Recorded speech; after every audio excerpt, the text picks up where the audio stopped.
Are you blind? Excuse me? You're kidding me. A blind beef salesman who doesn't eat meat. Have you ever had sex, Ezra? Listen, I'm trying to help you, sir. You're trying to help me.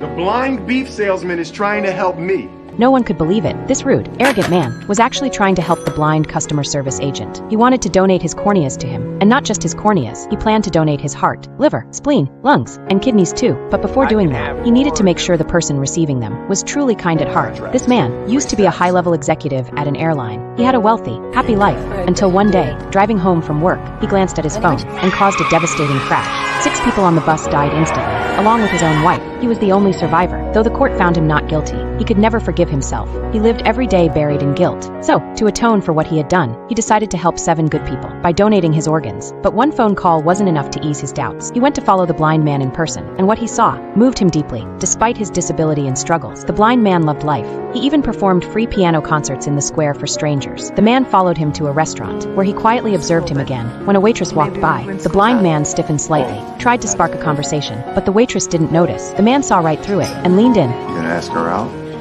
The waitress. No. You never know. Oh. I don't think she sees me.